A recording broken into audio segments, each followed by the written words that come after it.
Tôt ce matin du 9 août, les candidats aux épreuves écrites de la session 2021 du brevet de technicien supérieur à Dimbokro ont convergé vers l'Institut Fama. Ce sont 218 étudiants issus de 10 filières tertiaires et industrielles qui composent dans ce centre.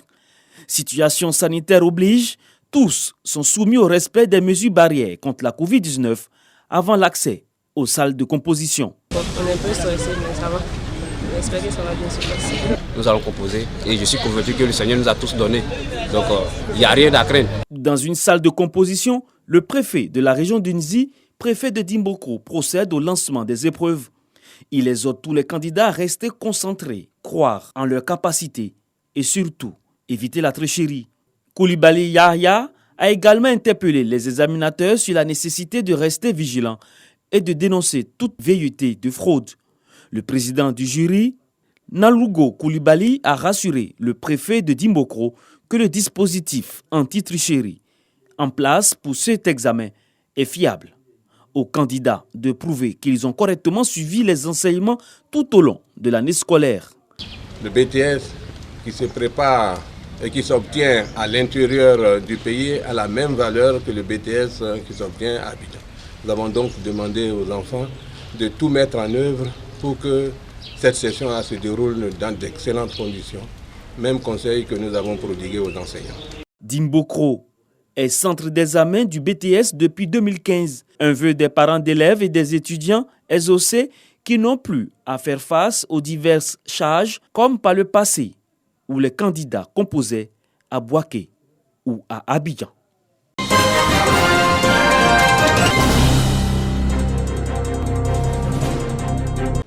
Université Jean-Laurent Guédé de Daloa, étudiants, enseignants et tous les personnels qui composent la communauté universitaire de cette localité sont la cible que vise ONU Femmes dans sa campagne de sensibilisation à l'égalité des sexes.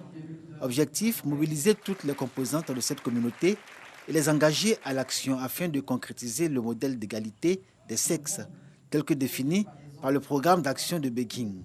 Programme qui appelle à un véritable changement sociétal où la femme et l'homme sont sur un pied d'égalité. Dans cette mobilisation, vous les jeunes, filles, garçons, qui êtes les dirigeants de demain, vous constituez une des parties prenantes essentielles. L'université Jean-Laurent Guédé de Daloa est choisie comme cadre de lancement de la campagne de sensibilisation pour l'égalité des sexes. ONU Femmes Côte d'Ivoire, avec l'appui de l'ambassade de Suisse, accompagne le ministère de l'enseignement supérieur et de la recherche scientifique à organiser cette campagne sans discrimination sexiste. Les cibles sont spécialement les universités d'Abidjan, Korogo et Daloa.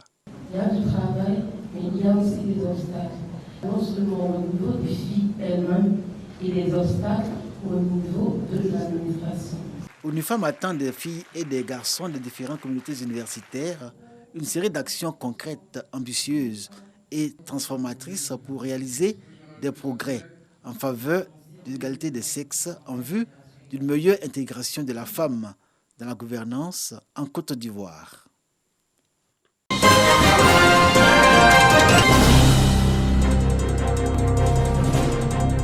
Le préfet de la région du Poro et ses administrés donnent un exemple de protection de l'environnement à Korogo.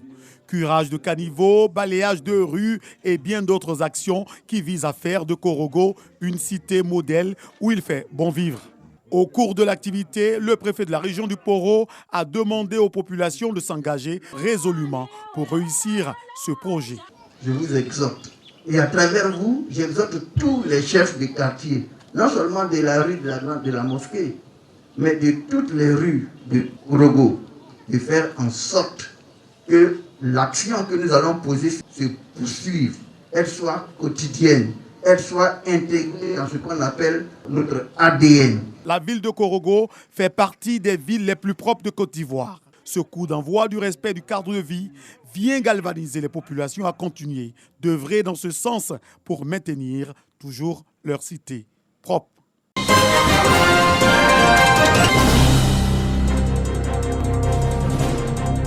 Un grand bénéfice pour la région sanitaire d'Aboasso et un élément important qui vient améliorer son plateau technique. L'ouverture d'un centre régional des opérations d'urgence de santé publique, CROUSP. Le CRUSP, selon les autorités sanitaires, est une réponse au risque majeur de propagation des maladies à potentiel épidémique. Ce centre, appelé à agir avec plus d'efficience, est administré par l'Institut national d'hygiène publique. La première raison, c'est pour rapprocher la gestion des épidémies de la population. La deuxième raison, parce que la zone du Sud Comoé est une zone stratégique.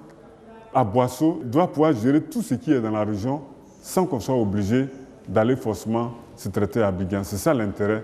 Les centres des opérations d'urgence de santé publique sont une composante du projet de prévention des maladies infectieuses par la communauté engagée dans la surveillance, Prémisse. Ils sont le fruit de la collaboration de l'ONG internationale IRC et le ministère de la Santé, de l'Hygiène publique et de la couverture maladie universelle. Leur mission, prendre les mesures à mettre en œuvre selon les situations d'urgence sanitaire, coordonner l'action des différents acteurs impliqués dans la réponse aux urgences sanitaires, superviser les opérations et assurer la liaison entre les 10 acteurs et le ministère de la Santé. Aujourd'hui, il est important qu'au niveau régional, nous puissions renforcer les capacités des régions pour pouvoir répondre aux épidémies et c'est le rôle du COUPS. La Côte d'Ivoire compte à ce jour 6 centres des opérations d'urgence de santé publique. Abidjan 1, Abidjan 2, Beké, San Pedro, Kabadougou et aujourd'hui Sud Comoé. Célébration du 61e anniversaire de l'indépendance de la Côte d'Ivoire dans le département de Gbeliban, région du Kabadougou. Dans le traditionnel message, le préfet a fait le tour d'horizon des actions menées par le gouvernement en faveur du développement de la localité. Des actions qui ont permis à Gbeliban d'être une cité où il fait bon vivre. Adon Tano a invité ses concitoyens à l'union et à la cohésion, gage de tout développement. Les élus locaux, les autorités coutumières et religieuses étaient aux côtés du préfet dans le respect des mesures barrières de lutte contre le coronavirus. Sous-préfecture de Tiémé, salut aux couleurs, honneur militaire, les symboles de l'anniversaire de l'indépendance de la Côte d'Ivoire. Le sous-préfet Adolphe Seyo est à la manœuvre. Son allocution tourne autour de la cohésion sociale, du respect des symboles de la République et du développement. Adolphe Seyo n'a pas omis de relever les efforts du gouvernement pour Tiémé. Il a fini par inviter les populations à travailler sans relâche pour une Côte d'Ivoire tournée résolument vers son développement. Justin Ipou, à son premier poste en tant que sous-préfet, avait engagé les populations cadres et élus de Kamalo à organiser une fête grandiose. Mais réalité oblige, la célébration de l'an 61 de l'indépendance de la Côte d'Ivoire dans cette localité a été sobre. Le sous-préfet de Kamalo a invité toutes les forces vives, élus et cadres à œuvrer pour sortir le chef-lieu de sous-préfecture de sa léthargie et à cet effet, Justin Ipou a insisté sur l'exigence d'union, de solidarité et de cohésion. Aujourd'hui, Kamalo doit faire face à de nombreux défis dans cette localité du département de Séguéla où tout est urgence. Bondo a célébré l'an 61 de l'indépendance de la Côte d'Ivoire sur fond d'espoir pour les populations. La SINAC Congo, sous-préfet de la localité, a relevé les actions de développement du président de la République, Alassane Ouattara, et son gouvernement.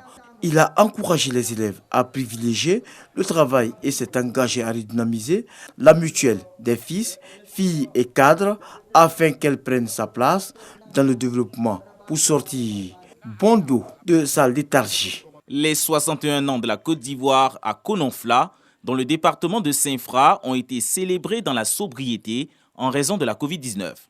Après le cérémonial de prise d'armes, le sous-préfet Alice Tatiana Bedia a relevé les acquis en matière de développement pour la localité, le bitumage des routes, la réhabilitation du château d'eau et l'adduction en eau potable de plusieurs quartiers de la cité et bien d'autres encore. L'administrateur a également exhorté ses administrés à aller à la cohésion sociale et à la paix, gage de développement. À l'instar de plusieurs localités du pays, le département de Samatigila, région du Kabadougou, a célébré la cession de la Côte d'Ivoire à l'indépendance dans le respect des mesures barrières de lutte contre le coronavirus.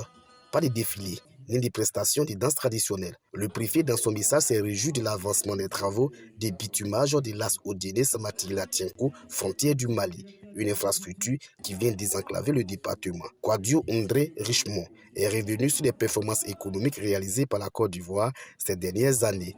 Le nouveau préfet s'est engagé à accompagner le développement enclenché.